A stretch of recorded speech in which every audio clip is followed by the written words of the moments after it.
welcome back, and to our new listeners, welcome to Staying Uncomfortable. Today we have one request. If you are a regular listener of the show, please leave us a review so therefore our show could be explored more within the iTunes library. Reviews really do help us, so thank you so much. And we're gonna dive right into it. So there's this 4 toxic phrases that we usually have in our vocabulary.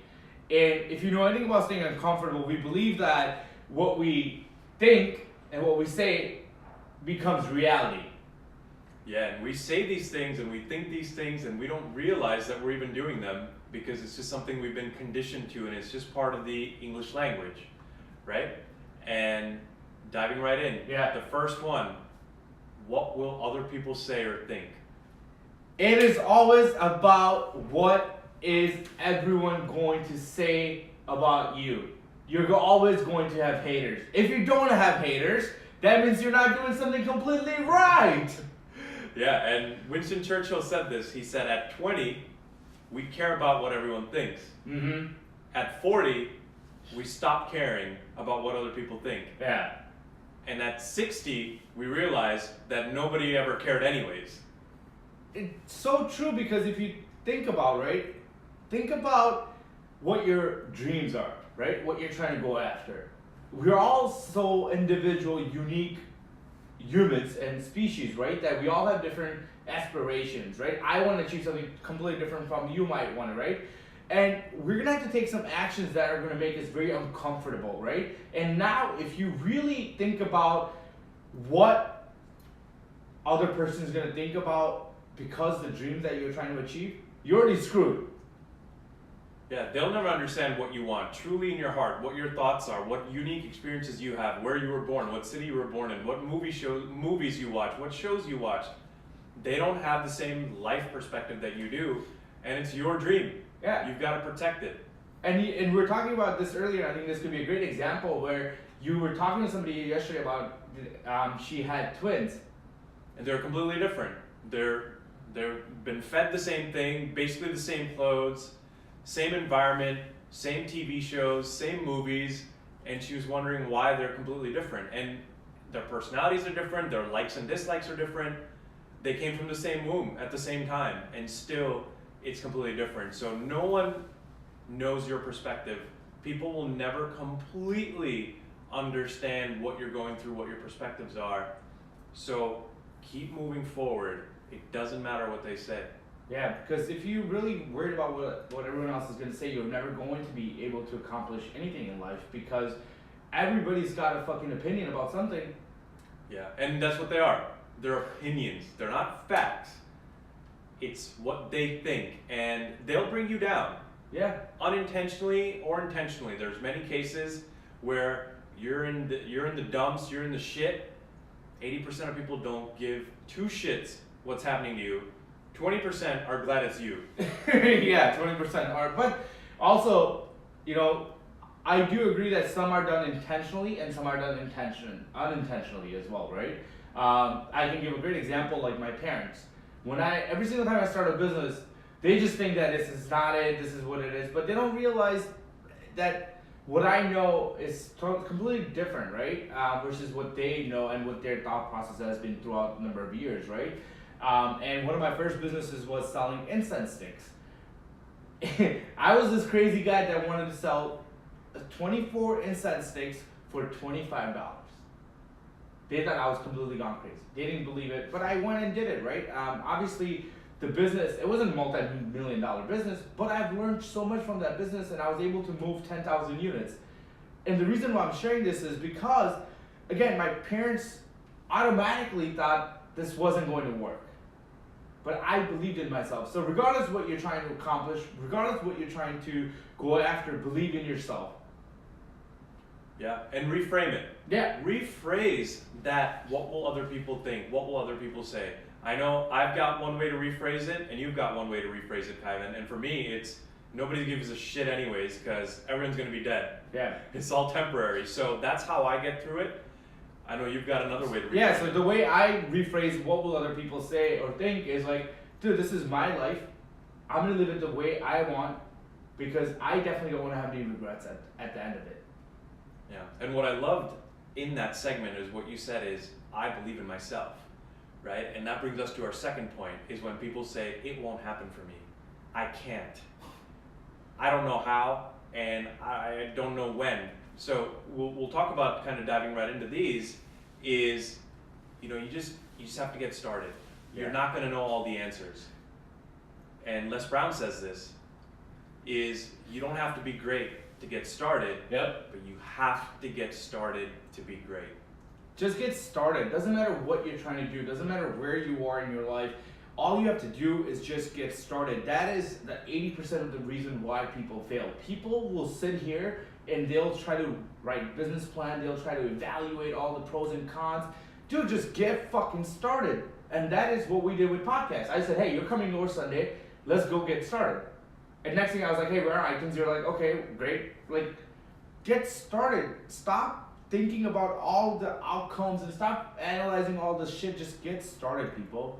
It's just like when a child takes that first step of walking. They're not analyzing how they're going to do it, right? They keep falling. Can you imagine? Can you imagine if they actually analyzed it? Daddy, can I now try to get up? Do you think I'm ready? What will other people say if I start walking? Yeah. Are you ready? Like, are my friends, my 6-month-old friends aren't walking? I shouldn't do it because they're going to feel bad about themselves that I started first. They don't think about other people. They just take that first step and then they fall. They try again, they take that first step, then their second step. And that's how things get started, you guys, is just taking that first step. Yeah, and a lot of times I understand the reason why people don't want to also take the steps. And the reason why maybe I can relate to this a little bit more is because I have been living in the unknown, right? As an entrepreneur, a lot of shit that I do is just unknown. And a lot of times people are used to saying, if I put in X into this, here's what the outcome should be Y, right? But when you are going into something without knowing, the unknown is a scary part. I get that. But if you don't start, you'll never know what's at the end, guys. Yeah, and that's the exciting part of life, right? In life, you seriously don't know what's going to happen tomorrow. We don't know what's going to happen in 5 minutes. Then how do you live with yourself? Are you analyzing everything that could go wrong and that could go right? You don't. You just live. Yeah. Don't be afraid of the unknown. There are beautiful things that can come out by taking action. So take action. Yeah, and reframe it, right? Let's rephrase some of these. Instead of it won't happen for me, what if it does happen for me? It will happen for me. It will happen for me. Why not me, right? Yeah, why not me? Why not me, damn it? Like, we always say, like, why does this happen to me? Oh my God, did this happen to me again? Like, rephrase that shit saying, I'm lucky this is happening to me because I can learn something from this. It's giving me a great experience in life. Yeah, and imagine the best possible outcome and say, yeah, it can happen for me, and I can do it. Yeah. It will change your life. Just with this right rephrase. I will, I must. There you go. I feel like that's an ET borrowed statement. The next thing is you got to challenge the norm. So the point number 3, the third toxic phrase that we'll talk about. This is the greatest one, by the way. Debatable. I think maybe the fourth one for me is a good one because I hear that all the time, and the fourth one drives me nuts. I mean, they all drive us nuts, right? Every one of them. So it's challenging the status quo. So saying it is how it is, it's just how it should be. Who the fuck said that that's how should it be? That's how it should be. Is there something written in a manual signed by God or whoever you believe in or whatever saying this is how things work? You must not deviate. I think you and I just are deviating this whole entire life, right? No. Let me hold on. I need to take this and really help you understand. Just cause your brother got married at the age of 25 or 30, or your parents got married at that age, doesn't mean that you need to get married at that age. George Clooney is a great example. He lived his life. And he's like, all right, fine. I finally found the right one and I want to settle down. Yeah, it wasn't the right time for him. Before 50, he wasn't meeting the right people, so he didn't just settle. No. Stop settling. The biggest thing that you should realize that this is your life. It's not about settling or it's not about following a template. It's about finding the right things that is going to help you get whatever you want in life, guys. Yeah, it's your passion. It's what do you want to change? What are you not happy with? What is the status quo that you want to challenge? If all your friends are doctors and you're like, I don't want to be a doctor, that's okay. You know, Elon Musk, one of my role models. I look up to him just for his way of thinking and challenging the status quo. Electric cars. People said an electric car can't go 120 to 150 miles an hour. It'll just run out of battery. His cars go 500 miles in a charge. NASA said, you can't build a rocket that's cheap. He said, all right, I'm going to try it out. And he did it. And in that process, what was cool was he learned that one of the reasons that the costs were so high is because you're replacing a rocket every time you put it up in space. It's disintegrating, whatnot. Yeah. He's like, well, why can't we bring it back down? They're like, what? He's like, why is it how it is? Yeah. So questioning that why, and now he has a rocket that goes into space and comes right back down. That's how he saved money. I mean, we can give so many examples, right? But guys, think about the last time you fucking tried to ask why over and over and over again about a situation that you're in. Or boy, Addison. How many times did you fail, G? 1,000 times. And how did you rephrase that? He said, it's not that I failed 1,000 times, it's that I've learned 1,000 times in 1,000 different ways that it doesn't work.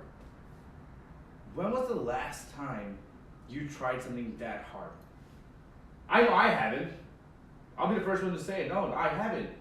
But if you're not happy, if you're not where you want to be, goddamn ask the fucking question, why? What can you do better? What can you change? What can you get better at? Patrick Murphy, Professor Patrick Murphy, in one of his interviews with us said, curiosity is a superpower. Always ask why. And it'll change the world. So let's rephrase this now, right? Yep. It's how it should be, it is what it is. No, why is it this way? What can I do to change it? Yep. How can I change it? How can I change it? How can I how can I make it even more reliable to me, or how can I even make it better that I can connect with it more?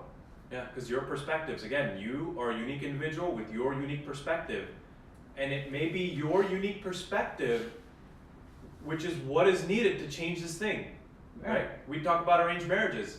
Let's say in 1850, some guy said, you marry my son, your daughter should marry my son. Yeah. And then it worked, right? For some reason, some fool said that this is what we're gonna do. We're just gonna arrange our kids. There's no such thing as love. We're gonna marry them by status. Yeah. And it worked. So then people are like, well, if that works, we should do it. So now moving forward, it's your daughter, my son, let's just keep it going because it works. It just works. It works. Why question it? Yeah. It's proven that it works. But no, question it. Why? Why did it start that way? What can I do to change it? What's my perspective on it? You may be the pioneer to change how things work. And people will follow you for that. People will start following you, right? Yeah. So the last one, which is my favorite, I don't have the time. I have heard this shit 100 and fucking thousands of times. Like, I don't have time for this, I don't have time for this, I don't have time for that. No. It's just not your fucking priority. Just say that. Don't tell me you don't have time. It just means that this is not your fucking priority.